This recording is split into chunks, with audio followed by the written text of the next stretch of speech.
Welcome to the Thought Echo channel. I'm so glad you're joining me for story time today. Whether you're here to relax, learn, or just immerse yourself in a wonderful tale, you're in for a treat. Don't forget to subscribe and hit the notification bell so you can join me for more stories and inspiration. Let's begin. Step into a world where imagination knows no bounds, a world of red sands, twin moons, and ancient civilizations. A Princess of Mars by Edgar Rice Burroughs isn't just a story. It's an epic journey to the mysterious planet of Mars, or as its inhabitants call it, Barsoom. Follow the incredible tale of John Carter, a soldier of Earth who finds himself mysteriously transported to this alien world. There, amidst towering cities and endless deserts, he encounters strange creatures, fierce warriors, and the beautiful yet brave Dejathoris, a princess unlike any other. This timeless classic blends adventure, romance, and science fiction in a way that has captivated readers for over a century. As you listen, prepare to lose yourself in a Martian world where bravery, honor, and love collide against a backdrop of interplanetary war and discovery. So sit back, close your eyes, and let the story of a princess of Mars carry you to a place far beyond our world. A place where heroes are made and legends are born. Let's begin. Chapter 19. Battling in the Arena. Slowly, I regained my composure and finally summoned the courage to attempt to retrieve the keys from the dead body of my former jailer. But when I reached into the darkness to locate it, I found, to my horror, that it was gone. Then the truth flashed upon me. The owners of those gleaming eyes had dragged my prize away to be devoured in their nearby lair, as they had likely been waiting for days, weeks, or months throughout this endless eternity of my imprisonment to feast on my dead carcass. For 2 days, no food was brought to me. Then a new messenger appeared, and my incarceration resumed as before. However, I resolved not to allow my reason to be overwhelmed by the horror of my situation again. Shortly after this episode, another prisoner was brought in and chained near me. By the dim torchlight, I saw that he was a red Martian. I could scarcely wait for the departure of his guards to address him. As their retreating footsteps faded into the distance, I softly called out the Martian word of greeting, Kaor. "Who are you? Who speaks out of the darkness?" He answered, "I am John Carter, a friend of the Red Men of Helium." "I am of Helium," he said, "but I do not recall your name." I then told him my story as I have written it here, omitting only any mention of my love for Dejathoris. He was greatly excited by the news of Helium's princess, and seemed quite certain that she and Sola had likely reached safety after leaving me. He explained that he knew the area well, because the defile through which the Warhoon warriors had passed when they discovered us was the only one they ever used when marching south. Dejathoris and Sola entered the hills not 5 miles from a great waterway. "We are likely safe," he assured me. My fellow prisoner was Kandos Khan, a Padwar lieutenant in the Navy of Helium. He had been a member of the ill-fated expedition that fell into the hands of the Tharks at the time of Dejathoris' capture. He briefly recounted the events that followed the defeat of their battleships. Badly damaged and only partially manned, the ships had limped slowly toward Helium. However, while passing near the city of Zodonga, the capital of Helium's hereditary enemies among the Red Men of Barsoom, they were attacked by a large fleet of warships. All but the craft Kandos Khan served on were destroyed or captured. His ship was pursued for days by 3 Zodangan warships, but finally escaped under the cover of a moonless night, 30 days after the capture of Dejathoris, or around the time of our arrival in Thark. His vessel reached Helium with only 10 survivors from the original crew of 700 officers and men. Immediately, 7 great fleets, each consisting of 100 mighty warships, were dispatched to search for Dejathoris. From these fleets, 2,000 smaller craft were continuously sent out in a desperate but futile search for the missing princess. 2 green Martian communities were wiped off the face of Barsoom by the avenging fleets, but no trace of Dejathoris was found. The search had primarily been concentrated among the northern hordes, and only recently had it been extended to the south. Kanto's Ken had been assigned to one of the small, single-man flyers, and had the misfortune to be captured by the Warhoons while exploring their city. His bravery and daring earned my greatest respect and admiration. Alone, he had landed at the city's boundary and ventured on foot into the buildings surrounding the plaza. For 2 days and nights, he explored their quarters and dungeons in search of the princess, only to be captured by a Warhoon patrol as he was about to leave. Having assured himself that Dejathoris was not held captive there. During the period of our incarceration, Kanto's Ken and I became well acquainted and formed a strong personal friendship. However, only a few days passed before we were dragged from our dungeon to participate in the Great Games. Early one morning, we were conducted to an enormous amphitheater, which, instead of being built on the surface, had been excavated below ground, partially filled with debris. It was difficult to determine its original size, but in its current state, it held the entire 20,000 Warhoons of the assembled hordes. The arena was immense but uneven and poorly maintained. Around it, the Warhoons had piled stones from the ruins of ancient buildings to prevent animals and captives from escaping into the audience. At either end, they had constructed cages to hold the prisoners and beasts until their turn came to face some horrible death in the arena. Kanto's Ken and I were confined together in one of the cages. In the others were wild calots, boats, mad citadars, green warriors, women from other hordes, and many strange and ferocious beasts of Barsoom that I had never seen before. The din of their roaring, growling, and squealing was deafening, and the formidable appearance of even one of them was enough to inspire dread in the stoutest heart. Kanto's Ken explained to me that by the end of the day, only one prisoner would gain freedom, while the others would lie dead in the arena. The winners of the various contests throughout the day would face each other until only one remained alive. The victor in the final encounter, be it man or beast, would earn freedom.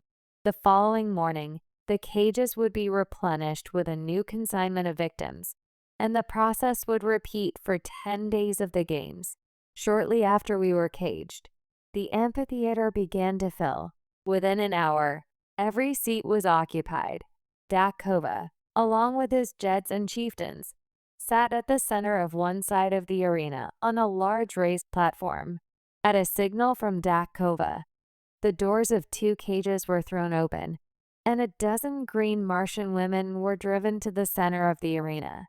Each was given a dagger, and at the far end, a pack of 12 calots, or wild dogs, was released. As the brutes, growling and foaming, rushed upon the nearly defenseless women, I turned my head away, unable to witness the horror. The yells and laughter of the green horde testified to their enjoyment of the spectacle. When I turned back, as Kanto's Ken informed me it was over, I saw 3 victorious calots snarling and growling over the bodies of their prey. The women had fought valiantly, but stood no chance. Next, a mad citadar was loosed among the surviving dogs, and so the gruesome contests continued throughout the long, hot, and dreadful day. During the day, I was pitted against both men and beasts. Armed with a long sword, I outclassed my adversaries in agility and often in strength. For me, it proved almost child's play. Repeatedly, I won the applause of the bloodthirsty multitude, and toward the end of the day, there were cries for me to be spared and made a member of the hordes of Warhoon. Finally, only 3 of us remained. A massive green warrior from a far northern horde, Kanto's Can, and myself. The other two were to fight first, with the victor facing me for the liberty awarded to the final winner. Kanto's Can, though victorious in several battles, had occasionally only narrowly defeated his opponents, particularly the Green Warrior. I had little hope he could best this giant adversary, who had mowed down all before him. The Green Warrior towered nearly 16 feet tall, while Kanto's Can was just under 6 feet. As they advanced toward each other, I observed a remarkable trick of Martian swordsmanship. Kanto's Can, with a daring maneuver, hurled his sword point first at the Green Warrior as he came within 20 feet. The weapon flew true, piercing his opponent's heart and leaving him dead on the arena floor. Now, Kanto's Can and I were pitted against each other. As we approached, I whispered to him to prolong the battle until nightfall, hoping for an opportunity to escape. The horde, sensing our reluctance to fight in earnest, roared in rage as neither of us delivered a fatal blow. When darkness finally fell, I whispered to Kanto's Can to thrust his sword between my left arm and body. As he did so, I staggered back, clutching the blade tightly with my arm, and collapsed as if mortally wounded. Kanto's Can, understanding my ruse, placed his foot on my neck, withdrew his sword, and mimicked the final death blow to my neck. However, the blade harmlessly pierced the sand. In the darkness, no one could discern the truth. I whispered for him to claim his freedom and look for me in the hills east of the city. And so he left. When the amphitheater had cleared, I crept stealthily to the top. Since the arena was far from the plaza and in an uninhabited section of the dead city, I encountered little difficulty reaching the hills beyond. Chapter 20. In the Atmosphere Factory. For 2 days, I waited for Kanto's Can, but as he did not come, I set off on foot in a northwesterly direction toward the nearest waterway, as he had instructed. My only sustenance consisted of vegetable milk from the plants that generously provided this precious fluid. For 2 long weeks, I wandered, stumbling through the nights, guided only by the stars, and hiding during the days behind rocks or among the occasional hills I encountered. Several times, I was attacked by wild beasts, strange, uncouth monstrosities that leaped upon me in the dark. I kept my long sword always at hand, ready for such moments. My newly acquired telepathic power usually warned me in time, but once I was caught unaware. Vicious fangs were at my throat, and a hairy face pressed close to mine before I realized I was in danger. I could not see the creature that attacked me, but I could feel that it was large, heavy, and multi-legged. My hands instinctively found its throat before its fangs could sink into my neck. Slowly, I forced the hairy face away, tightening my grip on its windpipe. Neither of us made a sound as we struggled. The beast strained with all its might to reach my throat with its fangs, while I choked the life from it. Inch by inch, the burning eyes and gleaming tusks drew closer to my face. As the creature's hairy face brushed mine again, I knew my strength was failing, and that all was nearly lost. Suddenly, a living mass of destruction leaped from the surrounding darkness onto my attacker. The 2 creatures rolled and fought viciously on the ground, growling and tearing at one another. Within moments, it was over, and my preserver stood with lowered head above the lifeless throat of the beast that would have killed me.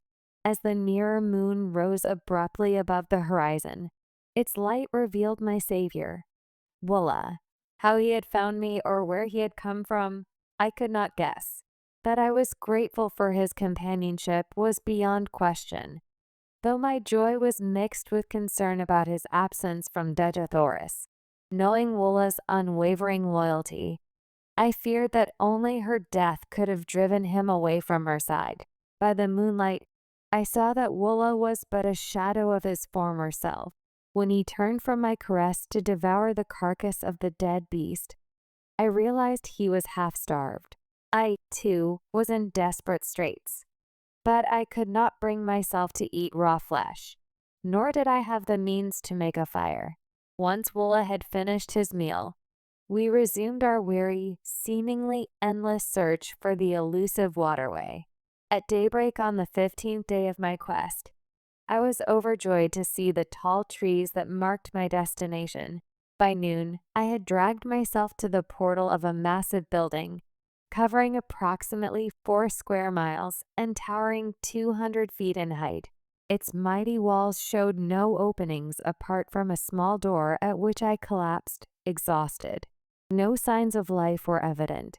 I could find no bell or other means to signal my presence to the building's inhabitants, except for a small round hole near the door, about the size of a lead pencil. Believing it to be a speaking tube, I leaned in to call, but before I could speak, a voice emerged from it, asking who I was, where I came from, and the nature of my errand. I explained that I had escaped from the war hoons and was dying of starvation and exhaustion. You wear the metal of a green warrior and are followed by a Khalid, yet your form is that of a red man. In color, you are neither green nor red. In the name of the 9th day, what manner of creature are you? The voice asked. I am a friend of the red men of Barsoom, and am starving. In the name of humanity, open to us, I replied. Presently, the door began to recede before me, sinking into the wall to a depth of 50 feet, before sliding to one side to reveal a narrow corridor of concrete. At the far end stood another door, identical to the first. No one was visible, yet as soon as Willa and I entered, the first door silently closed behind us, returning to its original position in the outer wall. As it moved, I noted its great thickness, nearly 20 feet. Once it settled into place, massive cylinders of steel dropped from the ceiling, fitting into countersunk apertures in the floor. 2 more doors opened and closed in similar fashion before we reached a large inner chamber. Here, I found food and drink laid out upon a great stone table. A voice instructed me to eat and to feed my Khalid. While I satisfied our hunger, my unseen host subjected me to a severe and searching cross-examination. Your statements are most remarkable, said the voice after concluding its questioning, but you are evidently speaking the truth, and it is equally evident that you are not of Barsoom. I can tell that by the conformation of your brain, the unusual location of your internal organs, and the shape and size of your heart. Can you see through me? I exclaimed. Yes, I can see all but your thoughts. And were you a Barsoomian, I could read those as well. At that moment, a door opened on the far side of the chamber, and a strange, dried-up, mummified figure of a man approached me. He wore only a single adornment, a small gold collar from which hung a great ornament, as large as a dinner plate, set with enormous diamonds. At the center of the ornament was a strange stone, an inch in diameter, scintillating with 9 distinct rays, the 7 colors of Earth's prism, and 2 additional hues that were utterly foreign to me.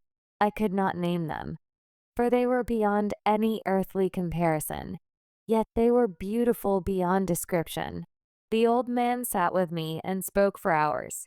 The strangest part of our interaction was that I could read his every thought, while he could not perceive an iota of mine unless I spoke. I did not reveal my ability to sense his mental operations, and this allowed me to learn a great deal of knowledge that later proved invaluable. Had he suspected my strange power, I am certain he would have guarded his thoughts more carefully, for Martians possess such mastery over their minds that they can direct their thoughts with absolute precision. The building in which I found myself housed the machinery that produces the artificial atmosphere sustaining life on Mars. The entire process hinged on the use of the 9th ray, one of the scintillations I had seen emanating from the great stone in my host's medallion. This ray is separated from the other rays of the sun using finely calibrated instruments on the roof of the building. 3/4 of the structure is devoted to reservoirs where the ninth ray is stored. This product is then treated electrically, though more accurately, certain refined electric vibrations are incorporated into it. The result is pumped to the 5 principal air centers of the planet, where contact with the ether of space transforms it into breathable atmosphere. The building maintains a reserve of the ninth ray sufficient to sustain Mars' atmosphere for 1,000 years. My host explained that the only fear was the possibility of an accident befalling the pumping apparatus. He led me to an inner chamber where I beheld a battery of 20 radium pumps, any one of which could single-handedly provide all of Mars with its atmospheric compound. For 800 years, he told me, he had monitored these pumps, which are operated alternately for a little over 24 Earth hours each. He had one assistant who divided the watch with him, each spending half a Martian year, about 344 Earth days alone in the vast, isolated plant. Every red Martian is taught the principles of atmosphere production from early childhood. But only 2 individuals at a time ever hold the secret of how to access the great building, built with walls 150 feet thick and a roof protected by a 5-foot thick glass covering. The structure is impervious to attack, even from the air. The primary fear of attack comes from green Martians or the occasional deranged red Martian. However, all Barsoomians understand that the survival of life on Mars depends on the uninterrupted operation of this plant. One fascinating detail I discovered by observing his thoughts was that the outer doors were controlled telepathically. The locks were so finely tuned that they responded to specific combinations of thought waves. Curious about this mechanism, I casually asked him how he had unlocked the massive doors from within.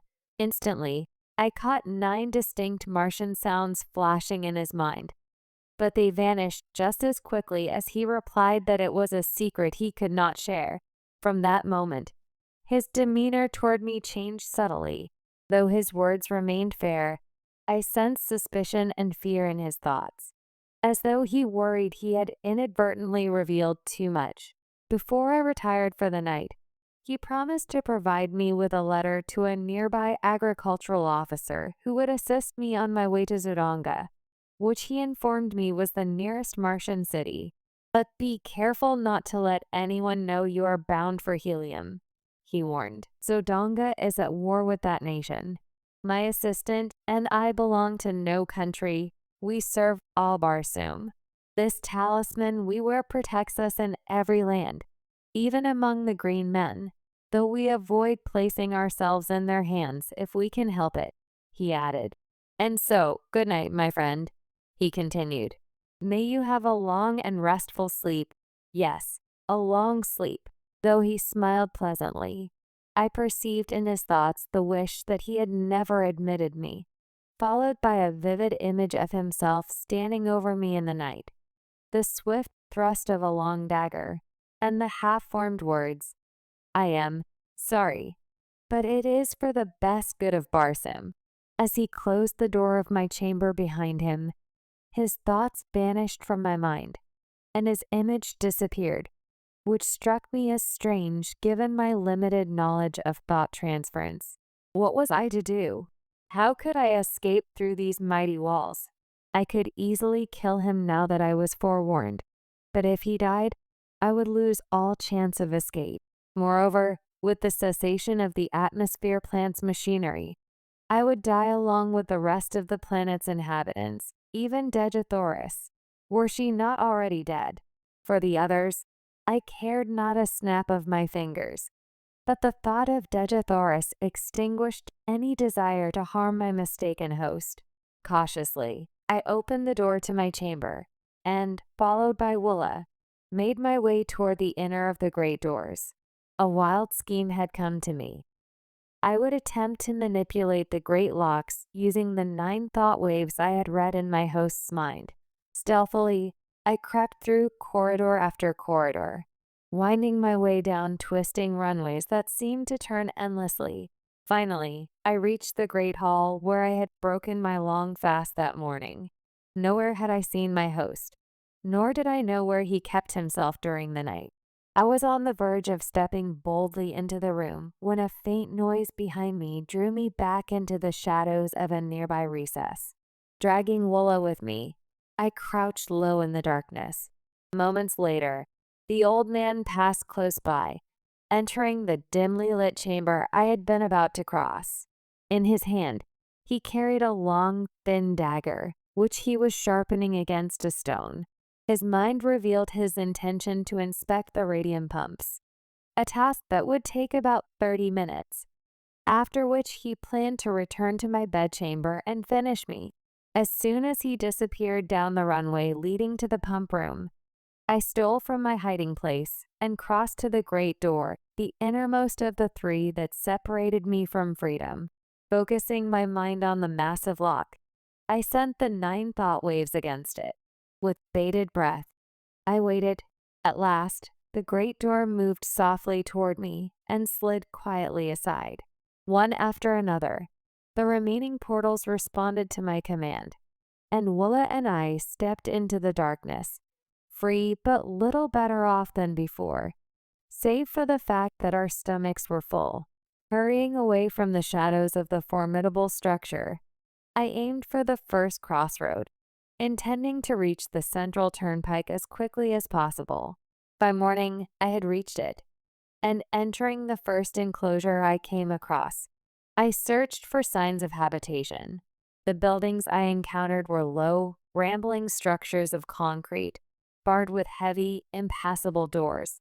Despite all my hammering and shouting, no one responded. Weary and sleep-deprived, I collapsed on the ground, commanding Woola to stand guard. Sometime later, I awoke to Woola's fierce growls and opened my eyes to see 3 red Martians standing a short distance away, covering me with their rifles. I am unarmed and no enemy, I hastened to explain. I have been a prisoner among the green men and am on my way to Zodonga. All I ask is food, rest for myself and my Khalid, and proper directions to my destination. They lowered their rifles and approached me warmly, placing their right hands on my left shoulder in the customary Martian salute. They asked many questions about my identity and wanderings, and then escorted me to the house of one of their number, a short distance away. The buildings I had hammered at earlier were used for livestock and farm storage. The house proper stood amidst a grove of enormous trees. Like all red Martian homes, it was raised 40 to 50 feet above the ground on a large, round metal shaft. This shaft could be lowered or raised using a small radium engine in the entrance hall. Instead of bolts or bars, red Martians secure their dwellings by raising them out of harm's way at night. These brothers, along with their wives and children, occupied 3 similar houses on the farm. They did no labor themselves, being government officers in charge of operations. The work was performed by convicts, prisoners of war, delinquent debtors, and impoverished bachelors who could not pay the high celibate tax imposed by the red Martian governments. They were the embodiment of cordiality and hospitality. I spent several days with them, resting and recovering from my arduous experiences. When I shared my story, omitting any mention of Dejathorus or the old man of the atmosphere plant, they advised me to disguise myself as a red Martian by coloring my skin and then seek employment in Zodonga, either in the army or navy. It is unlikely your tale will be believed until you prove your trustworthiness and make allies among the nobles of the court, one of them explained. You can best achieve this through military service, as we are a warlike people on Barsoom and reserve our greatest favors for fighting men. When I was ready to depart, they provided me with a small domestic bull-thoat for travel. About the size of a horse and gentle in demeanor, it resembled its wild, ferocious cousins in color and form.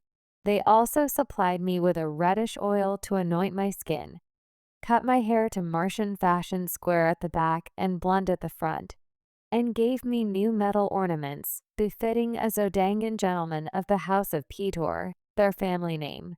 They filled a small sack with Zodangan coins. Martian currency, though similar to Earth's, consists of oval coins. Paper money is issued by individuals and redeemed twice yearly. If a man issues more than he can repay, the government compensates his creditors and puts him to work on farms or in mines to pay off his debts. This system ensures a labor supply for the vast, isolated farmlands stretching from pole to pole, through regions teeming with wild animals and wildermen.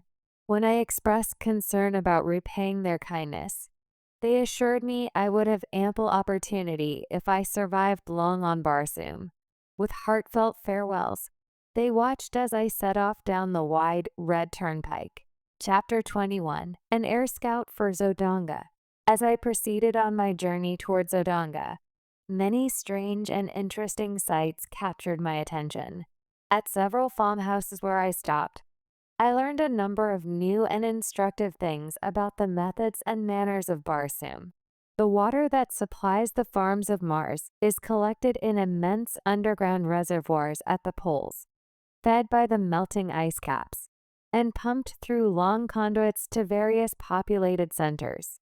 Along both sides of these conduits, and extending their entire length, lie the cultivated districts. These are divided into tracts of uniform size, each managed by one or more government officers. Instead of flooding the surface of the fields and wasting large quantities of water through evaporation, the precious liquid is distributed underground through a vast network of small pipes that deliver it directly to the roots of the vegetation. As a result, crops on Mars are always uniform, for there are no droughts, rains, high winds, destructive insects, or birds. On this trip, I tasted my first meat since leaving Earth: large, juicy steaks and chops from the well-fed domestic animals of the farms. I also enjoyed luscious fruits and vegetables, though not a single item of food was identical to anything on Earth. Every plant, flower, vegetable, and animal has been so refined by ages of scientific cultivation and breeding that their counterparts on Earth seem pale, characterless imitations in comparison. At a second stop, I met some highly cultivated members of the noble class. During our conversation, the topic of helium arose. One of the older men had visited helium years earlier on a diplomatic mission and spoke regretfully about the persistent conditions of war between the two nations. Helium, he said, rightly boasts the most beautiful women of Barsoom, and among all its treasures, the wondrous daughter of Morskayak, Degathoris, is the most exquisite flower. Why, he added, the people worship the ground she walks on. Since her loss on that ill-fated expedition, all helium has been draped in mourning. It was another of our ruler's dreadful blunders to attack the disabled fleet as it returned to helium. I fear this act will compel Zodanga to elevate a wiser man to his place sooner or later. Even now, as our victorious armies surround helium, the people of Zodanga are voicing their displeasure. This war is not a popular one, as it is neither based on right nor justice. Our forces took advantage of the absence of helium's principal fleet during their search for the princess, which allowed us to reduce the city to a dire state. It is said helium will fall within the next few passages of the further moon. And what do you think became of the princess, Degathoris? I asked as casually as I could. She is dead, he replied. This much we learned from a green warrior recently captured by our forces in the south. She escaped from the Tharks with a strange creature from another world, only to fall into the hands of the Warhoons. Their throats were found wandering the bottomlands, and evidence of a bloody conflict was discovered nearby. While this information was far from reassuring, it was not conclusive proof of Degathoris's death. Determined to leave no stone unturned, I resolved to reach helium as quickly as possible. and convey to Tardos Morse any news of his granddaughter's potential whereabouts. 10 days after leaving the three Pitor brothers, I arrived at Zodonga. From my first interactions with the Red Martians, I had noticed that Woola drew a great deal of unwelcome attention. His species was rarely domesticated by the Red Men. It was akin to walking down Broadway with a Numidian lion on a leash, an effect I could not afford in Zodonga. Parting with the faithful creature caused me immense regret and genuine sorrow. I delayed the separation until we reached the city gates. But it became imperative that we part ways. Had it been only my own safety or convenience at stake, nothing could have persuaded me to abandon the one creature on Barsoom that had shown me unwavering loyalty and affection. Yet, as I was prepared to risk my life in Dejathorus's service, I could not allow Woola's presence to jeopardize my mission. With a heavy heart, I bade Woola a tearful farewell, promising him that if I survived my adventure, I would find a way to reunite with him, though I doubted he would long remember me. The act of turning away from him was one of the hardest decisions I had faced on Barsoom. He seemed to understand me fully, and when I pointed back in the direction of Thark, he turned sorrowfully away. I could not bear to watch him go, so I resolutely set my face towards Zodonga, and, with a touch of heartsickness, approached her frowning walls. The letter I carried gained me immediate entrance to the vast, walled city. It was still very early in the morning, and the streets were practically deserted. The residences, raised high upon metal columns, resembled enormous rookeries, while the supports themselves appeared as steel tree trunks. The shops, unlike the homes, were generally not elevated and remained unbolted and unbarred. As theft was virtually unknown on Barsoom, assassination, however, was the ever-present fear of all Barsoomians, and for this reason, their homes were raised high above the ground at night or during times of danger. The Pitor brothers had provided me with explicit directions for reaching a part of the city where I could find living accommodations and be near the government offices, to which they had given me letters of introduction. My route led me to the central square or plaza, a feature common to all Martian cities. The plaza of Zodonga covered a square mile and was bordered by the palaces of the Jeddak, the Jeds, and other members of the royalty and nobility, as well as by the principal public buildings, cafes, and shops. As I crossed the great square, lost in wonder and admiration at the magnificent architecture and the scarlet vegetation carpeting the broad lawns, I noticed a red Martian briskly approaching from one of the avenues. He paid no attention to me, but as he came abreast, I recognized him. Turning, I placed my hand on his shoulder and called out, "Kior Cantos can." Like lightning, he spun around, and before I could lower my hand, the point of his long sword was at my breast. "Who are you?" he growled. Then, as a single leap carried me 50 feet away from his blade, he lowered the point, laughing. I need no better answer. There is but one man on all Barsoom who can bounce like a rubber ball. By the mother of the further moon, John Carter. How came you here? Have you become a Darseen that you can change your color at will? You gave me a bad half-minute, my friend, he continued after I briefly recounted my adventures since parting with him in the arena at Warhoon.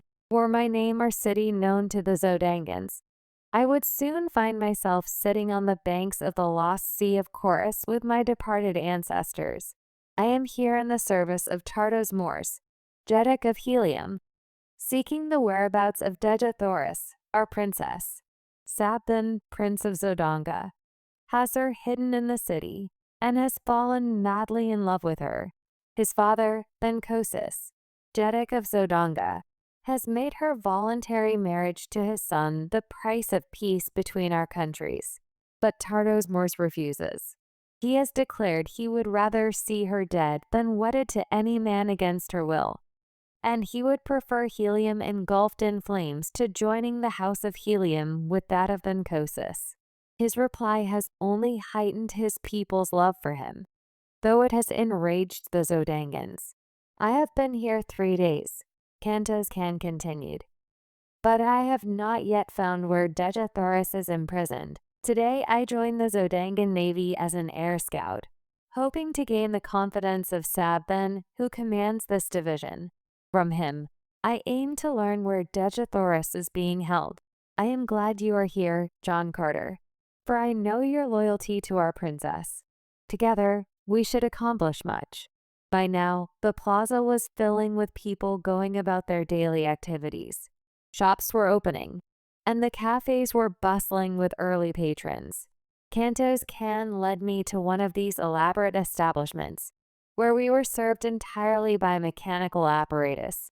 No hand touched the food from the moment it entered the building in its raw state until it emerged hot and delicious on our tables in response to the pressing of tiny buttons that indicated our desires. After our meal, Kanto's Kan took me to the headquarters of the Air Scout Squadron. Introducing me to his superior, he requested that I be enrolled as a member of the Corps. In accordance with custom, an examination was required, but Kanto's Kan assured me I need not worry about this as he would handle it himself. He accomplished this by submitting his own information under my name. This ruse will be discovered later, he explained cheerfully, when they compare my weights, measurements, and other data. But that won't happen for several months. By then, we'll have either succeeded or failed in our mission. The next few days were spent under Kanto's Kan's guidance, as he taught me the intricacies of flying and repairing the delicate contraptions used by Martians for air travel. The body of a one-man airship is about 16 feet long, 4 feet wide, and 3 inches thick, tapering to points at both ends. The pilot sits on a seat mounted atop the craft, directly over the noiseless radium engine that powers it. The craft's buoyancy is derived from the 8th Barsoomian ray, also known as the ray of propulsion, due to its remarkable properties. This ray, like the 9th ray, is unknown on Earth, but the Martians have discovered that it is an inherent property of all light, regardless of its source. They have learned that the solar 8th ray propels the light of the sun to the planets, and that each planet's individual 8th ray reflects or repropels the received light back into space.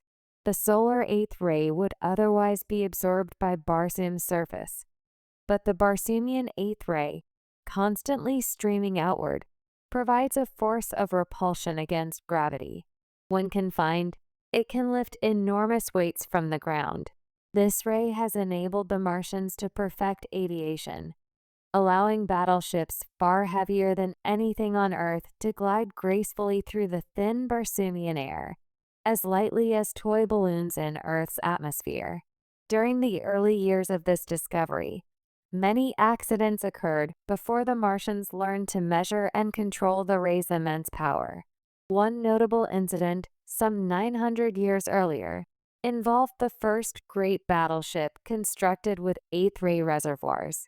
The ship was overfilled with the ray, and as a result, it lifted off from helium with 500 officers and men never to return. Its repulsive force carried it far into space, where it can still be seen today, through powerful telescopes, orbiting Mars as a tiny satellite. On the 4th day after my arrival in Zodanga, I made my first flight. This resulted in a promotion that included quarters in the palace of Thenkosis. As I ascended above the city, I circled a few times, imitating Kanto's Kan's flight patterns. Then, engaging the engine to top speed, I raced southward at a tremendous velocity, following one of the great waterways leading into Zodanga. After traversing about 200 miles in under an hour, I noticed a commotion far below. 3 green warriors racing toward a lone figure on foot, who seemed to be desperately trying to reach the safety of a walled field. Descending rapidly and circling behind the warriors, I soon realized that the target of their pursuit was a red Martian wearing the medal of the scout squadron to which I was assigned. Nearby, his tiny flyer lay surrounded by tools, evidence of hasty repairs interrupted by the surprise attack of the Green Warriors. The Green Warriors, mounted on their fearsome thoats, were bearing down on the helpless figure at terrifying speed. Each warrior leaned low to the right, metal-shod spears poised to impale their victim. The man's fate seemed sealed, but my timely arrival changed everything. Driving my airship at full speed, I rammed the prow of my craft into the nearest warrior, striking him between the shoulders. The force of the collision, enough to tear through solid steel, hurled the headless body into the air, where it fell limply upon the mossy ground. The other two warriors' mounts squealed in terror and bolted in opposite directions. Slowing down, I landed near the astonished Zodangan scout, who expressed his gratitude for my timely intervention. He revealed that he was a cousin of the Jeddak of Zodanga and assured me that my actions would not go unrewarded. We wasted no time in talk, knowing the other warriors would soon return. Hastening to his damaged flyer, we worked quickly to complete the repairs. Just as we finished, the two green warriors returned from opposite directions, charging at full speed. However, their thoats again refused to approach the airship. Squealing in fear and coming to an abrupt halt, the warriors dismounted, hobbled their animals, and advanced toward us on foot with drawn swords. I moved to confront the larger of the two, instructing the Zodangan to deal with the other. My opponent fell swiftly, as my skill in combat had become second nature. I returned to find the Zodangan in dire straits, pinned to the ground with his adversary's sword raised for a killing blow. With a bound, I cleared the distance between us and drove my blade through the body of the green warrior. His sword fell harmlessly to the ground as he collapsed atop the Zodangan. A quick examination revealed no mortal injuries to my companion.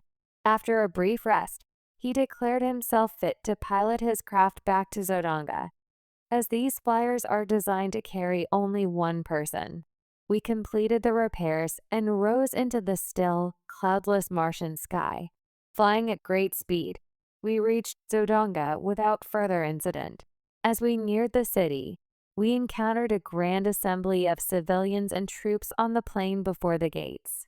The sky was filled with naval vessels and private airships, adorned with vibrant streamers, flags, and banners.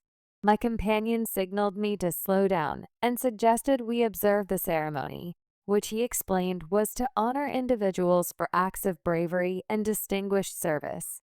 Unfurling a small ensign signifying that his craft carried a member of the royal family, he led us through the maze of airships until we hovered directly above the Jeddak of Zodanga and his staff, who were mounted on richly adorned bull thoats.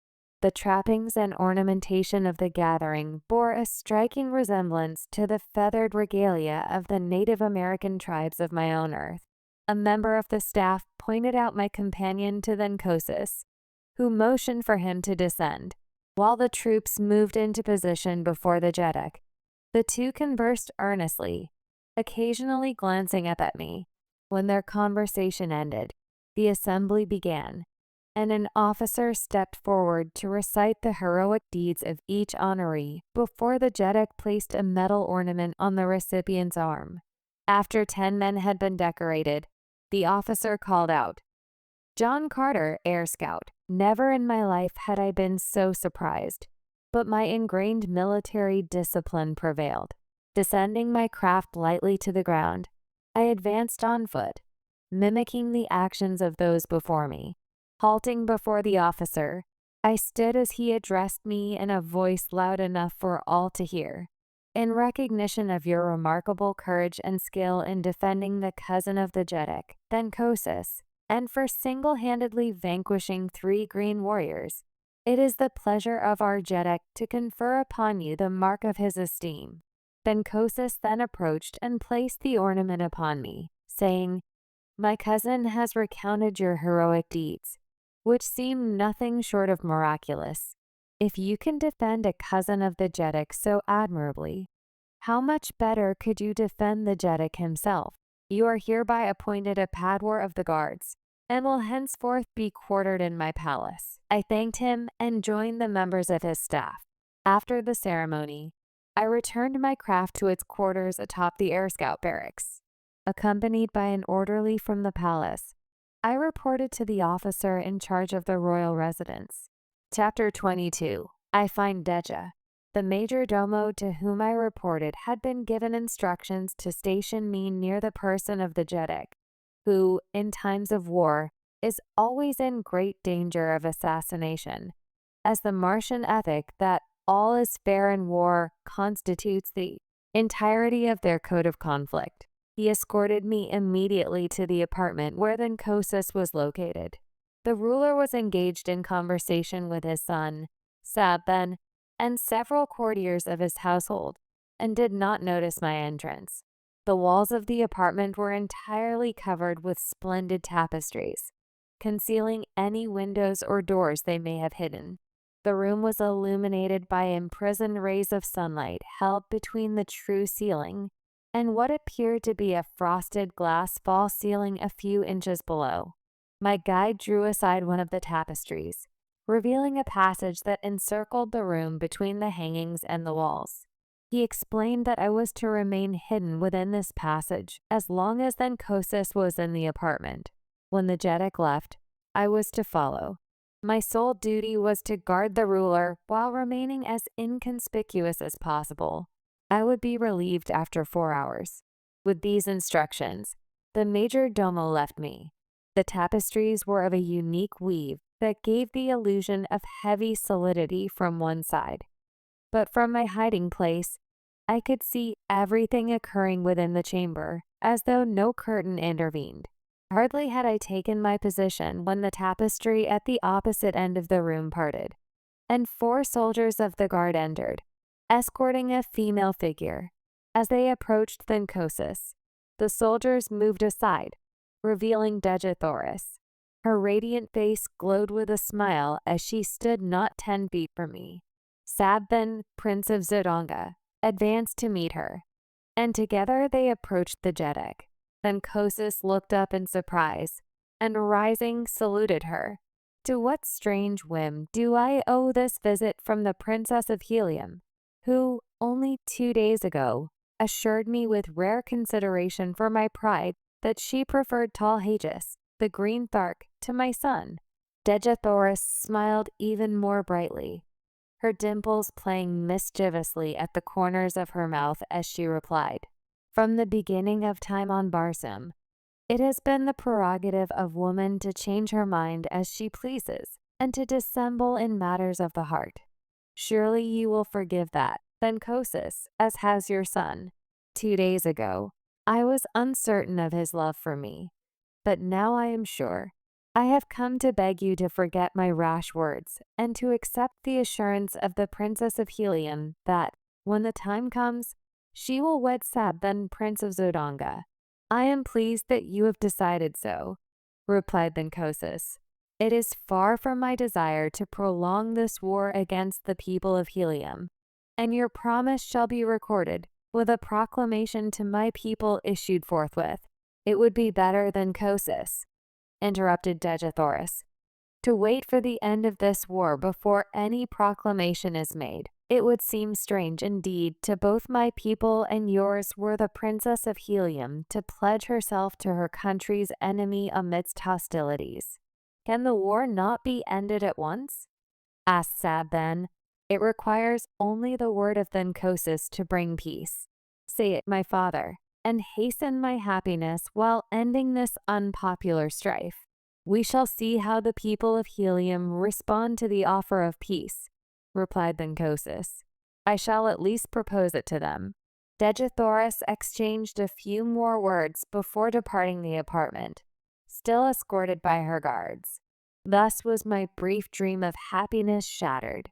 The woman for whom I had risked my life, from whose lips I had so recently heard a declaration of love, had seemingly forgotten my very existence, and, with a smile, given herself to the son of her people's greatest enemy, though I had heard it with my own ears. I refused to believe it. I resolved to find her and force her to repeat the cruel truth to me alone. Leaving my post, I slipped through the passage behind the tapestries toward the door through which she had exited. Quietly passing through the opening, I found myself in a maze of winding corridors that branched and turned in every direction. Running rapidly down first one passage, then another, I soon became hopelessly lost. Standing against a wall to catch my breath, I heard voices nearby. They seemed to come from the opposite side of the partition against which I leaned. Listening closely, I recognized the tone of Dejathoris's voice. Though I could not make out the words, I knew I could not be mistaken. Moving a few steps forward, I discovered another passageway ending in a door. Boldly, I pushed it open and entered a small antechamber where the 4 guards who had accompanied her were stationed. One of them instantly rose and confronted me, demanding to know the nature of my business. "I am from Thenkosis," I replied, "and wish to speak privately with Dejathoris, Princess of Helium." "And your order?" asked the guard. I did not understand his meaning, but replied that I was a member of the guard. Without waiting for further conversation, I strode toward the opposite door of the antechamber, behind which I could hear Dejathoris conversing. But my entry was not to be so easily accomplished. The guardsman stepped in front of me, saying, "No one comes from Thenkosis without carrying an order or the password. You must provide one or the other before you may pass." "The only order I need to enter where I will hangs at my side," I said, tapping my long sword. "Will you let me pass peacefully or not?" In response, he drew his sword and called to the others to join him. The 4 guards now stood with weapons drawn, blocking my path. "You are not here on the order of Thenkosis," declared the first guard.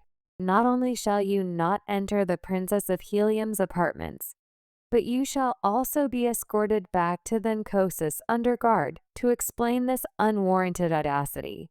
Surrender your sword. You cannot hope to defeat all 4 of us," he added with a grim smile. My reply was a quick thrust that left me facing only 3 opponents. They proved to be worthy adversaries, forcing me against the wall in no time. Fighting for my life, slowly, I maneuvered toward a corner of the room where I could force them to attack one at a time. For upward of 20 minutes, the room echoed with the clang of steel on steel, a veritable cacophony. The noise brought Dejathoris to the door of her apartment. There she stood with Sola at her back, peering over her shoulder. Her face was emotionless, and it was clear she did not recognize me, nor did Sola. A lucky strike felled a second guardsman. With only 2 opponents remaining, I altered my tactics, rushing them with the ferocity that had won me many victories. The third fell within 10 seconds of the second, and the fourth lay dead moments later. They were brave men and noble fighters, and it grieved me to end their lives. But I would have willingly depopulated all Barsoom to reach my Dejathoris. Sheathing my bloody blade, I advanced toward my Martian princess, who stood mute and unrecognizing. "Who are you, Zodangan?" she whispered. "Another enemy to harass me in my misery." "I am a friend," I replied. "A once cherished friend." "No friend of Helium's princess wears that medal," she said. "And yet the voice. I have heard it before. It is not, it cannot be, no, for he is dead." "It is, though, my princess. None other than John Carter," I said. "Can you not see, through paint and strange metal, the heart of your chieftain?" As I approached her, she swayed toward me, hands outstretched. But as I reached for her, she recoiled with a shudder and a moan of anguish. Too late, she grieved. "Oh, my chieftain, whom I thought dead. If only you had returned 1 hour earlier. But now it is too late, too late." "What do you mean, Dejathoris?" I cried. "That you would not have promised yourself to the Zodangan prince had you known I lived?" "Thank you, John Carter.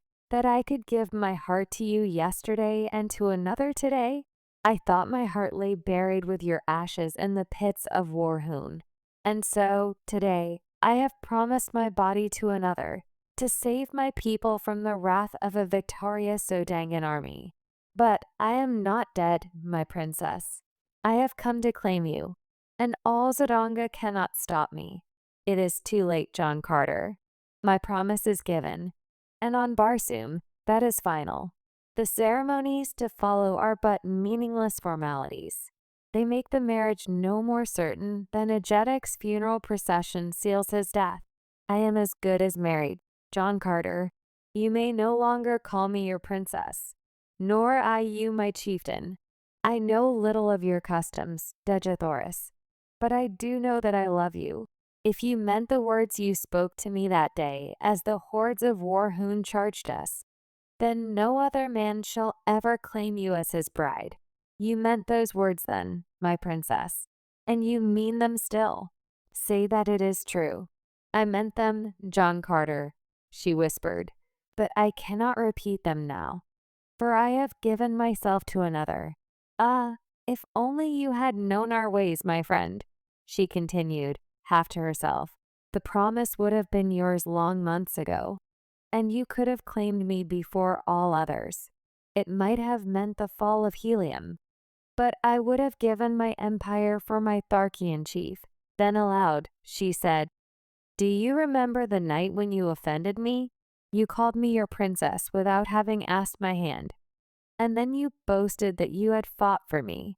You did not know, and I should not have been offended. I see that now, that there was no one to tell you what I could not. That upon Barsoom, there are two kinds of women among the red men. One kind they fight for that they may ask for their hand in marriage. The other kind they fight for, but never ask to wed. When a man has won a woman, he may address her as his princess, or use any of the terms that signify possession. You had fought for me, but had never asked me in marriage. When you called me your princess, you see, she faltered. I was hurt, but even then, John Carter, I did not repulse you as I should have, until you made it doubly worse by taunting me with having won me through combat. I do not need to ask your forgiveness now, Dejethoris, I cried. You must know that my fault was due to ignorance of your Barsoomian customs. What I failed to do then, through the mistaken belief that my petition would be presumptuous or unwelcome, I do now, Dejethoris. I ask you to be my wife, and by all the Virginian fighting blood that flows in my veins, you shall be. No, John Carter, it is useless, she cried hopelessly. I may never be yours while Sabthan lives. You have sealed his death warrant. By Princess Sabthan dies. Not that either, she hastened to explain. I may not wed the man who slays my husband, even in self-defense. It is custom. We are ruled by custom upon Barsoom. It is useless, my friend. You must bear this sorrow with me, that at least we may share in common this, and the memory of our brief days among the Tharks. You must go now, nor ever see me again. Goodbye, my chieftain that was. Disheartened and dejected, I withdrew from the room, but I was not entirely discouraged. I could not admit that Dejethoris was lost to me until the ceremony had actually been performed. As I wandered along the corridors, I found myself hopelessly lost in the maze of winding passageways, just as I had been before discovering Dejethoris' apartments. I knew that my only hope lay in escaping the city of Zodanga. The matter of the 4 dead guardsmen would need to be explained, and as I could not return to my original post without a guide, suspicion would surely fall upon me if I were discovered aimlessly wandering the palace. Presently, I came upon a spiral runway leading to a lower floor. Following it downward for several stories, I reached the doorway of a large room occupied by a number of guardsmen. The walls were hung with transparent tapestries, behind which I concealed myself unnoticed. The guardsman's conversation was general and uninteresting until an officer entered the room and ordered 4 men to relieve the detail guarding the Princess of Helium. Now I knew my troubles would begin in earnest. They did not take long to materialize, as one of the squad burst back into the room moments later, crying out that their comrades had been found butchered in the antechamber. In an instant, the palace was alive with people. Guards, officers, courtiers, servants, and slaves ran helter-skelter through the corridors, carrying messages and searching for signs of the assassin. Slim as it seemed, this chaos presented my opportunity. As a group of soldiers hurried past my hiding place, I joined them and followed through the labyrinth of the palace. At last, I passed through a grand hall where I saw the blessed light of day streaming through a series of large windows. Leaving my unwitting guides, I crept to the nearest window and searched for an avenue of escape. The windows opened onto a broad balcony overlooking one of Zodonga's main avenues.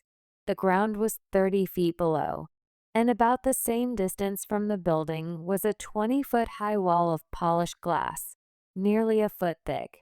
To a red Martian, escape via this route would have seemed impossible, but to me, with my earthly strength and agility, it felt already accomplished. My only fear was detection before nightfall, for I could not make the leap in broad daylight, while the court below and the avenue beyond were crowded with Zodangans. Accordingly, I searched for a hiding place and found one by chance. A massive hanging ornament suspended from the ceiling of the hall about 10 feet above the floor. I leaped into its spacious bowl-like vase and settled inside just as a group of people entered the room below. They stopped beneath my hiding place, and I could overhear every word.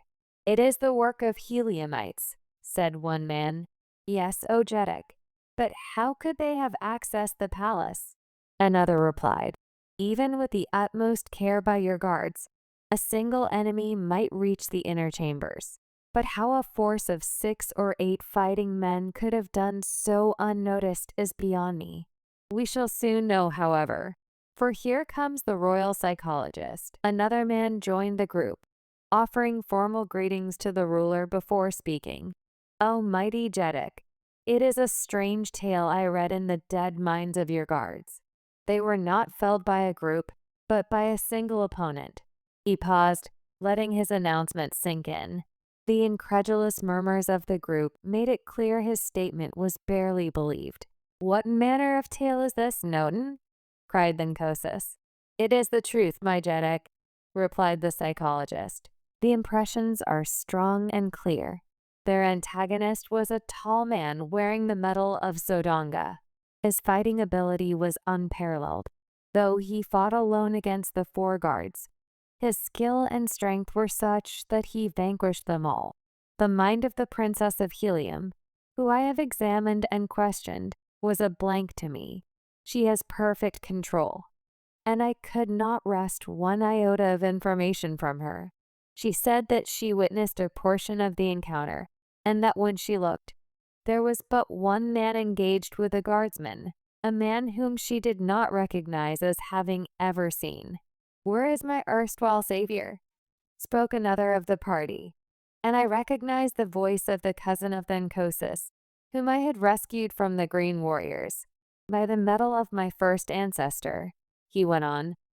"The description fits him to perfection, especially as to his fighting ability." "Where is this man?" cried Thenkosis. "Have him brought to me at once." "What know you of him, cousin?"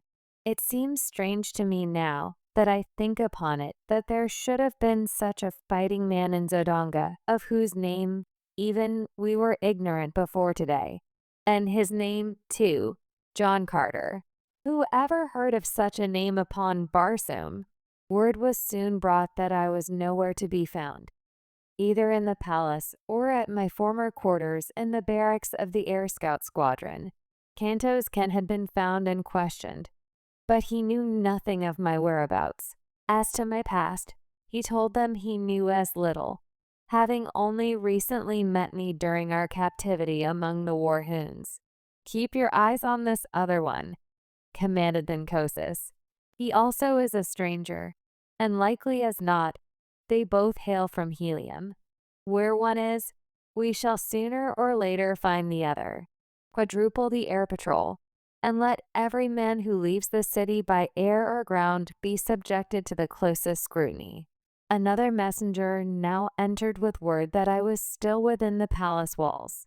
"The likeness of every person who has entered or left the palace grounds today has been carefully examined," concluded the fellow, "and no one approaches the likeness of this new padwar of the guards, other than that which was recorded of him at the time he entered."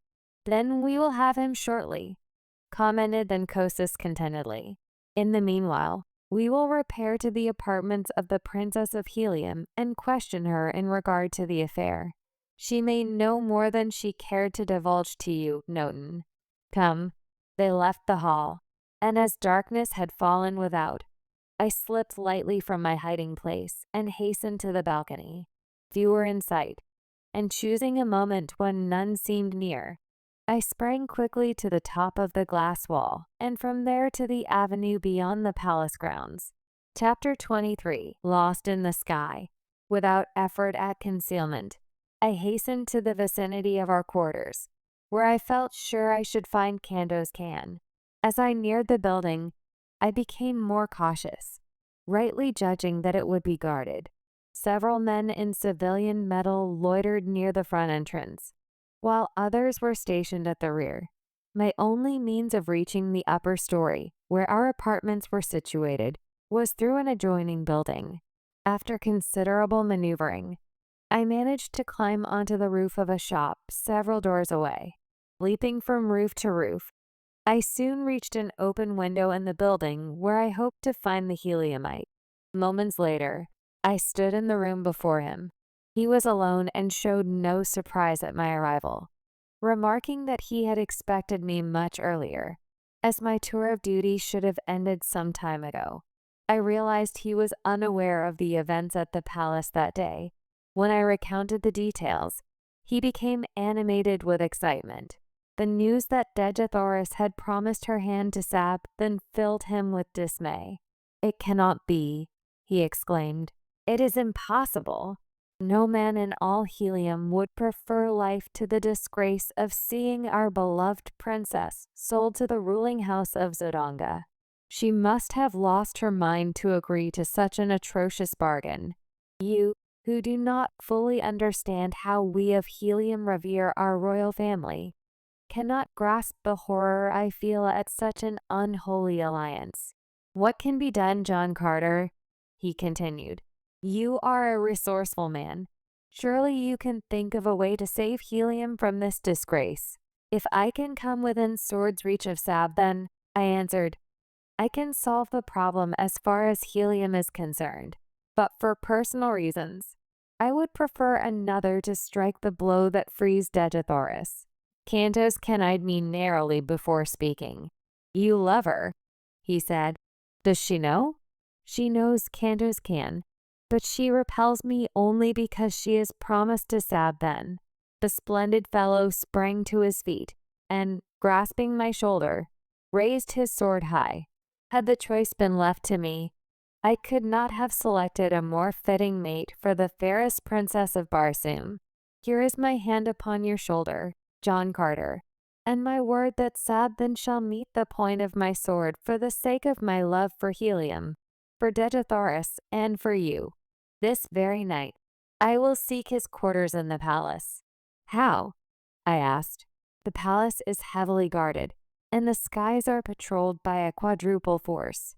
He bent his head in thought for a moment, then raised it with an air of confidence. "I need only to pass the guards, and I can do it," he said. "I know of a secret entrance to the palace through the pinnacle of the highest tower. I discovered it by chance one day while patrolling above the palace. In our duties, we are required to investigate unusual occurrences, and seeing a face peering from the pinnacle of the high tower was certainly unusual. When I approached, I discovered it was none other than Sab Ben. He was displeased at being detected, and ordered me to keep the matter to myself, explaining that the passage from the tower led directly to his private quarters and was known only to him. If I can reach the roof of the barracks and secure my flyer, I can be in Sapin's quarters in 5 minutes. But how am I to escape from this building, guarded as it is? How well are the machine sheds at the barracks guarded? I asked. There is usually only one man on duty there at night, stationed on the roof. Go to the roof of this building, Cantos can, and wait for me there. Without stopping to explain my plans, I retraced my steps to the street and made my way to the barracks. Entering the building was out of the question, as it was filled with members of the Air Scout Squadron, all of whom, like the rest of Zodonga, were on the lookout for me. The building was an enormous structure, towering 1,000 feet into the air. Few buildings in Zodonga rose higher, though some, such as the docks of the great battleships, exceeded it by several hundred feet. The freight and passenger stations for the merchant squadrons also rose nearly as high. Scaling the face of the building was a long and dangerous climb, but there was no other way. Fortunately, the ornate Barsoomian architecture simplified my task. Ornamental ledges and projections provided a perfect makeshift ladder, allowing me to ascend to the eaves. Here, I encountered my first real obstacle. The eaves projected nearly 20 feet from the wall I clung to, and despite circling the entire structure, I found no opening through them. The top floor was alight and bustling with soldiers engaged in their pastimes, so accessing the roof through the building was impossible. One desperate chance remained, and I resolved to take it. For Degethoris, no man could do less. Clinging to the wall with my feet and one hand, I unfastened one of the long leather straps from my trappings. At its end dangled a large hook, commonly used by air sailors for various repair tasks and landing operations. Using it as my lifeline, I prepared for the next stage of my perilous ascent. I swung the hook cautiously toward the roof several times before it finally found a hold. Gently, I pulled on it to test its grip, but I could not be certain it would bear my weight. It might be barely caught on the very outer edge of the roof. So as my body swung out at the end of the strap, it could slip off and send me plummeting to the pavement 1,000 feet below. For an instant, I hesitated, and then, releasing my grasp on the supporting ornament, I swung out into space at the end of the strap. Far below me lay the brilliantly lit streets, the hard pavement, and certain death. There was a slight jerk at the top of the supporting eaves, and a nasty slipping, grating sound that chilled me with apprehension. Then the hook caught, and I was safe. Clambering quickly upward, I grasped the edge of the eaves and drew myself onto the surface of the roof. As I stood up, I found myself face to face with the sentry on duty, staring into the muzzle of his revolver. "Who are you, and how did you get here?" he demanded. "I am an air scout, friend, and very nearly a dead one, for I just escaped falling to the avenue below by the merest chance," I replied. "But how did you reach the roof? No one has landed or come up from the building in the past hour. Quick, explain yourself, or I will call the guard. Look here, sentry, and you'll see exactly how I came and how close I came to not arriving at all," I said, turning toward the edge of the roof, where, 20 feet below, at the end of my strap, hung all my weapons. Curiosity got the better of him, and as he leaned over to peer at the edge, I seized my opportunity. Grasping him by the throat and his pistol arm, I threw him heavily to the roof. His weapon fell from his grasp, and my fingers stifled his attempted cry for help. Gagging and binding him, I hung him over the edge of the roof, as I had hung moments before. I knew he would not be discovered until morning, and I needed every moment of that borrowed time. After quickly donning my trappings and securing my weapons, I hastened to the sheds and soon had both my machine and Cantos cans ready. Fastening his craft behind mine, I started my engine and skimmed over the roof's edge. diving down into the streets far below the usual air patrol altitude. In less than a minute, I settled safely on the roof of our apartment, startling Kando's can. Wasting no time on explanations, I immediately launched into a discussion of our plans. We decided that I would attempt to reach helium, while Kanto's can would infiltrate the palace and dispatch Sabdan. If he succeeded, he would follow me. He set my compass, a clever device that remains fixed on any chosen point on Barsoom's surface, and, bidding each other farewell, we rose together into the Martian sky. As we neared the high tower, a patrol craft shot down from above, its piercing searchlight illuminating my flyer. A voice bellowed a command to halt, followed by a gunshot as I ignored the order. Kanto's can quickly dropped into the shadows while I accelerated, climbing steadily at a terrific speed. Behind me, a dozen air scout crafts joined the pursuit, along with a swift cruiser armed with rapid fire guns. Twisting and turning my little machine, rising and falling to evade their searchlights, I managed to elude them most of the time. However, I was losing ground with each maneuver. Deciding to risk everything, I set a straight course and relied on the speed of my machine to outpace them. Kanto's can had shown me a secret gear adjustment, known only to the Helium Navy, that greatly enhanced the speed of our flyers. Confident that I could outdistance my pursuers if I could avoid their projectiles for a few moments, I engaged it. As I sped through the air, the screeching bullets around me made it clear that only a miracle could save me. Throwing on full speed, I raced straight toward helium. Gradually, I left my pursuers behind and began to congratulate myself on a successful escape when a well-aimed shot from the cruiser exploded against the prow of my craft. The concussion nearly capsized the flyer, and with a sickening plunge, it hurtled downward into the darkness. How far I fell before regaining control, I do not know, but I must have been close to the ground, as I distinctly heard the squeals of animals below. Climbing again, I scanned the skies for my pursuers. Finally, I spotted their lights far behind me, descending to land in search of me. Only when their lights were no longer visible did I dare to flash my small lamp on the compass. To my dismay, I found that a fragment of the projectile had destroyed both my compass and my speedometer. Though I could navigate by the stars in the general direction of helium, finding the city without precise navigation tools would be nearly impossible. Helium lies 1,000 miles southwest of Zodonga, and under normal conditions, the trip would take 4 to 5 hours. But as dawn broke after nearly 6 hours of flight, I found myself soaring over a vast expanse of dead sea bottom. Below me lay a great city, but it was not Helium. Helium's twin circular cities, 75 miles apart, are unique and easily recognizable from the air. Realizing I had likely veered too far north and west, I turned southeast. During the morning, I passed several large cities, but none resembled Helium.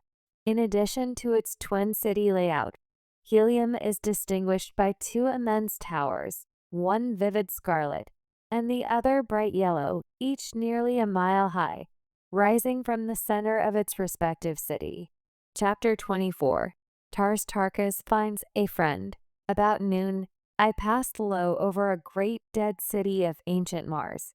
As I skimmed out across the plain beyond, I came upon several thousand green warriors engaged in a terrific battle. Scarcely had I seen them when a volley of shots was directed at me. With the almost unerring accuracy of their aim, my little craft was instantly reduced to a ruined wreck, sinking erratically to the ground. I fell almost directly in the center of the fierce combat, among warriors who had not seen my approach. So engrossed were they in their life and death struggles. The men were fighting on foot with long swords, while an occasional shot from a sharpshooter on the outskirts of the conflict brought down any warrior who momentarily separated himself from the entangled mass. As my machine crashed to the ground among them, I realized it was either fight or die, with a slim chance of survival in any case. Striking the ground, I readied my long sword to defend myself. I landed beside a huge monster who was engaged with 3 antagonists. As I glanced at his fierce face, filled with the light of battle, I recognized him. Tarkas, the Thark. He did not see me, as I was slightly behind him. At that moment, the 3 warriors opposing him, whom I recognized as warhoons, charged simultaneously. The mighty Thark made quick work of one of them, but as he stepped back to deliver another thrust, he stumbled over a dead body behind him and fell. In an instant, he was at the mercy of his foes. Quick as lightning, they leaped upon him, and Tarkas would have been killed had I not sprung to his defense. I engaged his adversaries, taking down one, while Tarkas regained his feet and swiftly dispatched the other 2. He gave me one look, a slight smile touching his grim lips as he placed a hand on my shoulder and said, "I would scarcely recognize you, John Carter, but there is no other mortal on Barsoom who would have done for me what you just did. I think I have learned that there is such a thing as friendship, my friend." There was no time for further words, for the warhoons were closing in around us, shoulder to shoulder. Tarkas and I fought through the long, hot afternoon until the tide of battle turned. The remnants of the fierce warhoon horde fell back onto their throats and fled into the gathering darkness. 10,000 men had been engaged in the panic-stricken struggle, and upon the battlefield lay 3,000 dead. Neither side asked for or gave quarter, nor did they attempt to take prisoners. On our return to the city after the battle, we went directly to Tarkas's quarters. He left me there alone, while the chieftain attended the customary council that immediately follows an engagement. As I sat awaiting the return of Green Warrior, I heard a sound from an adjoining apartment. Before I could react, a huge and hideous creature rushed at me, bearing me backward onto the pile of silks and furs where I had been reclining. It was Woola. Faithful, loving Woola. He had found his way back to Thark, and, as Tarkas later told me, had immediately gone to my former quarters, taking up a watchful and seemingly hopeless vigil for my return. "Tal Hages knows that you are here, John Carter," said Tarkas upon his return. "Sarkoya saw and recognized you as we were returning. Tal Hages has ordered me to bring you before him tonight. I have 2 thoats ready for you, John Carter. You may take one and leave for the nearest waterway that leads to Helium. Tarkas may be a cruel green warrior, but he can also be a friend. Come, we must start." "And when you return, Tarkas?" I asked. "The wild Kalots, possibly, or worse," he replied grimly.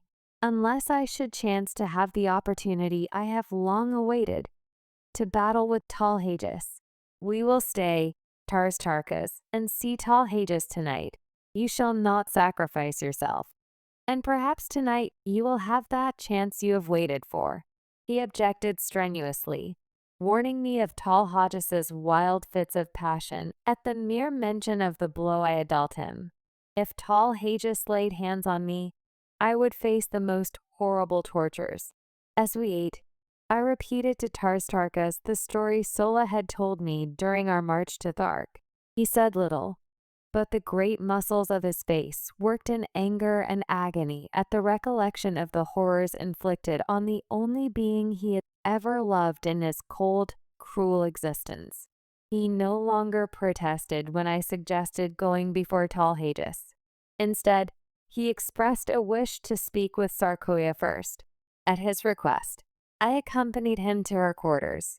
The look of venomous hatred she cast upon me was almost satisfying enough to compensate for any future misfortunes my return to Thark might bring. "Sarkoya," said Tarkas, 40 years ago, you played a part in the torture and death of a woman named Gozava. I have recently learned that the warrior who loved her knows of your role. He may not kill you, for that is not our custom, but there is nothing to prevent him from tying one end of a strap around your neck and the other to a wild goat, merely to test your fitness to survive and perpetuate our race. I thought it only right to warn you, as I am a just man. The river is but a short pilgrimage. Sarkoya, consider it. The next morning, Sarkoya was gone. She was never seen again. In silence, we hastened to the Jedik's palace, where we were immediately admitted to his presence. In fact, he could scarcely wait to see me, and was standing erect upon his platform, glowering at the entrance as I entered. "Strap him to that pillar," he shrieked. "We shall see who dares to strike the mighty Talhages. Eat the irons. With my own hands, I shall burn the eyes from his head, so that he may no longer pollute my person with his vile gaze." "Chieftains of Thark," I cried, turning to the assembled council and ignoring Talhages, "I have been a chief among you, and today I have fought for Thark, shoulder to shoulder with its greatest warrior. You owe me, at the very least, a hearing. I have earned that much today. You claim to be a just people. Silence," roared Talhages. "Gag the creature and bind him as I command." "Justice, Talhages," exclaimed Lorquas Tamil. "Who are you to set aside the customs of ages among the Tharks?" "Yes, justice," echoed a dozen voices. And while Talhages fumed and frothed, I continued, "You are a brave people, and you love bravery. Where was your mighty Jedek during today's fighting?" "I did not see him in the thick of battle. He was not there. He rends defenseless women and little children in his lair." "But how recently has one of you seen him fight with men?" "Why, even I, a midget beside him, felled him with a single blow of my fist. Is it of such as him that the Tharks fashion their Jedeks? There stands beside me now a great Thark, a mighty warrior, and a noble man. Chieftains, how does this sound? Tars Tarkas, Jedek of Thark." A roar of deep-toned applause greeted this suggestion. "It but remains for this council to command," I continued. "And Talhages must prove his fitness to rule. Were he a brave man, he would invite Tars Tarkas to combat, for he does not love him, but Talhages is afraid. Talhages, your Jedek, is a coward. With my bare hands, I could kill him, and he knows it." After I finished, tense silence fell over the chamber. All eyes were riveted upon Talhages. He neither spoke nor moved, but the blotchy green of his countenance turned livid, and the froth froze upon his lips. "Talhages," said Lorquas Tamil in a cold, hard voice, "never in my long life have I seen a Jedek of the Tharks so humiliated. There can be but one answer to this arraignment." We awaited. Still, Talhages stood as though petrified. "Chieftains," continued Lorquas Tamil, "shall the Jedek, Talhages, prove his fitness to rule over Tars Tarkas?" There were 20 chieftains about the rostrum, and 20 swords flashed high in assent. There was no alternative. The decree was final. And so Talhages drew his long sword and advanced to meet Tars Tarkas. The combat was soon over. With his foot upon the neck of the dead monster, Tars Tarkas became Jedek among the Tharks. His first act was to make me a full-fledged chieftain, granting me the rank I had earned through my combats during the first few weeks of my captivity among them. Seeing the favorable disposition of the warriors toward Tars Tarkas and myself, I seized the opportunity to enlist them in my cause against Zodanga. I told Tars Tarkas the story of my adventures, and, in a few words, explained the plan I had in mind. "John Carter has made a proposal," he said, addressing the council, "which meets with my sanction. I shall put it to you briefly. Deja Thoris, the Princess of Helium, who is our prisoner, is now held by the Jedek of Zodanga, whose son she must wed to save her country from devastation at the hands of the Zodangan forces. John Carter suggests that we rescue her and return her to Helium. The loot of Sodonga would be magnificent, and I have often thought that an alliance with the people of Helium would ensure sufficient sustenance to permit us to increase the size and frequency of our hatchlings. Thus, we could become unquestionably supreme among the green men of Barsoom. What say you? It was a chance to fight and loot, and the warriors rose to the bait like speckled trout to a fly. For Tharks, they were wildly enthusiastic. Within half an hour, 20 mounted messengers were speeding across the Dead Sea bottoms to call the hordes together for the expedition. In 3 days, we were on the march towards Zodonga, 100,000 strong. Tars Tarkas had also enlisted the services of 3 smaller hordes, lured by the promise of Zodonga's great loot. At the head of the column, I rode beside the great Thark, with my beloved Woola trotting at the heels of my mount. We traveled entirely by night, camping in deserted cities during the day. Even the beasts stayed indoors during the daylight hours. On the march, Tars Tarkas used his remarkable statesmanship to enlist 50,000 more warriors from various hordes. By the time we halted at midnight outside the great walled city of Zodonga, we were 150,000 strong. The fighting strength and efficiency of this horde of ferocious green warriors were equivalent to 10 times their number of red men. Never in the history of Barsoom, Tars Tarkas told me, had such a force of green warriors marched to battle together. It was a monstrous task to maintain even a semblance of harmony among them, and it was a marvel that he brought them to the city without a mighty battle among themselves. As we neared Zodonga, their personal quarrels were submerged by their greater hatred of the red men, particularly the Zodangans, who for years had waged a ruthless campaign of extermination against the green men, targeting their incubators. Now that we stood before Zodonga, the task of gaining entry to the city fell to me. I directed Tars Tarkas to hold his forces in 2 divisions out of earshot of the city, each division opposite a large gateway, taking 20 mounted warriors. I approached one of the small gates that pierced the walls at regular intervals. These gates had no regular guards, only sentries patrolling the avenue that circled the city just within the walls. The walls of Zodonga were 75 feet high and 50 feet thick, constructed of enormous blocks of carborundum.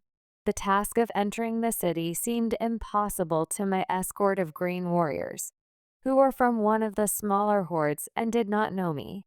Positioning 3 warriors with their faces to the wall and arms locked, I commanded 2 more to mount their shoulders. A 6th warrior climbed onto the upper 2. The head of the topmost warrior towered 40 feet from the ground. Using this formation as a series of steps, I ran swiftly up and, with a final bound, clutched the top of the great wall, pulling myself onto its broad expanse. Dragging up 6 lengths of leather straps fastened together, I passed one end to the topmost warrior and lowered the other over the opposite side of the wall. No one was in sight, so I descended to the avenue below. Thanks to Kanto's can, I knew the secret of opening these gates. Moments later, my 20 great fighting men stood within the doomed city of Zodonga. To my delight, I discovered I had entered at the lower boundary of the enormous palace grounds.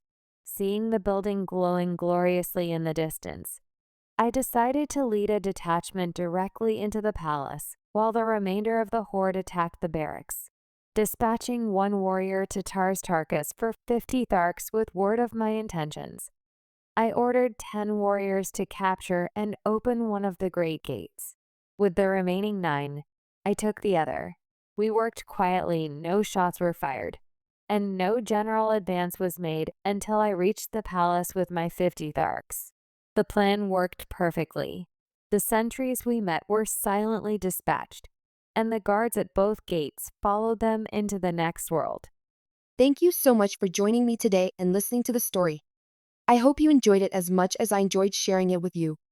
Don't forget to hit that subscribe button and turn on notifications so you never miss a new story. If you liked today's tale, give it a thumbs up and share your thoughts in the comments below. I can't wait to see you next time for another magical adventure. Until then, take care and keep imagining.